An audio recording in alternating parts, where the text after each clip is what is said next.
क्या कोई इंसान सच के लिए अपना सब कुछ दांव पर लगा सकता है? मतलब अपना राजपाट, धन दौलत, यहां तक कि अपना परिवार भी। आज हम बात करेंगे ऐसे ही महान राजा की, एक श्वाकु वंश के राजा हरिश्चंद्र, जिनके लिए सत्य से बढ़कर कुछ भी नहीं था। तो चलिए शुरू करते हैं ये हैरान कर देने वाली कहानी। और देखिए, उनकी सच्चाई की शोहरत इतनी जबरदस्त थी कि एक कहावत ही बन गई कि चंदा टरे सूरज टरे, टरे जगत व्यवहार, पै दृढ़ श्री हरिश्चंद्र को टरे न सत्य विचार। मतलब चांद सूरज भी अपनी जगह से हट सकते हैं, पूरी दुनिया का तौर तरीका बदल सकता है, लेकिन राजा हरिश्चंद्र अपने सच के रास्ते से कभी नहीं हटेंगे। सोचकर देखिए, किसी के वचन पर इतना पक्का यकीन। और यही सवाल इस पूरी कहानी की जड़ है। आखिर सच बोलने की उसकी अंतिम कीमत क्या हो सकती है? इसी एक सवाल ने उन परीक्षाओं की शुरुआत की जिनसे राजा को गुजरना पड़ा। ऐसी परीक्षाएं जिनका सामना करना आप सोच भी नहीं सकते। तो कहानी के मुख्य किरदार हैं सत्यवादी राजा हरिश्चंद्र, उनकी धर्मपत्नी रानी तारामती और उनके प्यारे बेटे रोहिताश्व। देखिए, हरिश्चंद्र सिर्फ एक नाम के राजा नहीं थे, वो तो सत्य और दान का एक जीता जागता उदाहरण थे। और उनकी ये प्रसिद्धि दूर दूर तक दुनिया के कोने कोने में फैली हुई थी। उन्हें सब सत्यवादी कहते थे, पर यह सिर्फ एक उपाधि, एक टाइटल नहीं था। ये तो वो बुनियाद थी जिस पर उनकी पूरी जिंदगी, उनका पूरा चरित्र खड़ा था। उनके लिए सत्य ही धर्म था और धर्म ही सत्य। और फिर कहानी में एंट्री होती है महर्षि विश्वामित्र की। अब हुआ ये कि राजा की सच्चाई की बातें विश्वामित्र तक भी पहुंची, तो उन्होंने फैसला किया कि वो इस सत्य की परीक्षा लेंगे। वो देखना चाहते थे कि क्या वाकई कोई इंसान अपने वचन के लिए हर हद पार कर सकता है। और परीक्षा की शुरुआत कैसे हुई? एक सपने से।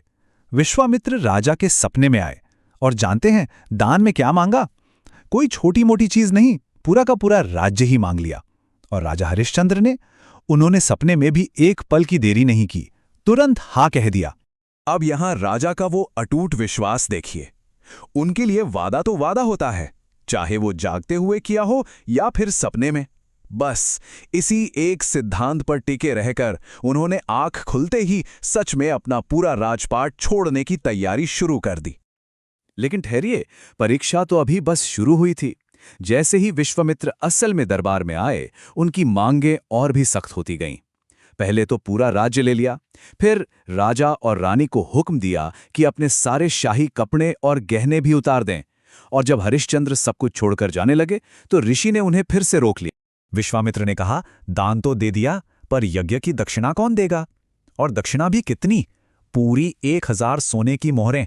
अब सोचिए, ये एक ऐसी मांग थी जो पूरी हो ही नहीं सकती थी, क्योंकि राजा तो अपना सब कुछ पहले ही दान कर चुके थे। और इस नामुमकिन काम को पूरा करने के लिए वक्त कितना मिला? सिर्फ 1 महीना।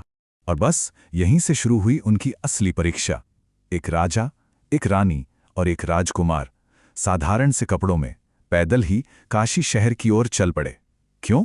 सिर्फ अपना एक वचन निभाने के लिए। जरा सोचिए, जो राजा कभी हजारों स्वर्ण मुद्राएं पल भर में दान कर देते थे, आज वो खुद एक एक पैसे के लिए मोहताज थे। पूरे 29 दिन जी तोड़ मेहनत के बाद उन्होंने किसी तरह से वो 1000 सोने की मोहरें जमा भी कर लीं। पर किस्मत को तो कुछ और ही मंजूर था। जिस रात उन्हें वो दक्षिणा देनी थी, ठीक उसी रात एक चोर उनकी सारी मेहनत चुरा ले गया। सोने की मोहरों की जगह पोटली में भर दिए मिट्टी और पत्थर। अगले दिन जब विश्वामित्र आए तो उन्हें पोटली में मिले सिर्फ पत्थर। उनका गुस्सा तो जैसे आसमान छू गया। अब अपना वचन टूटता देख हरिश्चंद्र ने वो फैसला लिया जिसकी कोई कल्पना भी नहीं कर सकता। उन्होंने खुद को, अपनी पत्नी को और अपने बेटे को बेचने का फैसला किया। और फिर काशी के बाजार में वो शाही परिवार बिखर गया, टुकड़ों में बिक गया। रानी और राजकुमार को एक सेठ ने खरीदा और राजा हरिश्चंद्र को खुद एक डोम ने खरीदा जो शमशान घाट का मालिक था। इस तरह 1000 स्वर्ण मुद्राएं तो पूरी हो गईं। राजा ने अपना वचन भी निभा दिया, लेकिन इसकी कीमत थी उनके अपने परिवार का बिखराव। कहानी अब अपने सबसे मुश्किल, सबसे दर्दनाक मोड़ पर आ पहुंचती है। सोचिए, जो राजा कभी आलीशान महलों में रहते थे, वो अब शमशान घाट के एक सेवक थे। उनका काम क्या था?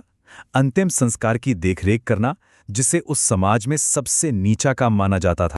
उनका कर्तव्य था श्मशान में आने वाले हर शव के अंतिम संस्कार के लिए कर वसूलना। ये उनके मालिक का हुक्म था और एक सेवक के तौर पर वो अपने इस धर्म का भी पूरी ईमानदारी से पालन कर रहे थे। एक राजा अमृतकों से कर वसूल रहा था। और फिर वो हुआ जो किसी भी पिता के लिए सबसे बड़ा दुखों का पहाड़ होता है। उनके इकलौते बेटे रोहिताश्व को एक सांप ने डस लिया और उसकी मौत हो गई। उनकी बेबस पत्नी तारामती अपने बेटे का शव लेकर उसी शमशान घाट पर पहुंची जहां उसका पति एक सेवक बनकर काम कर रहा था।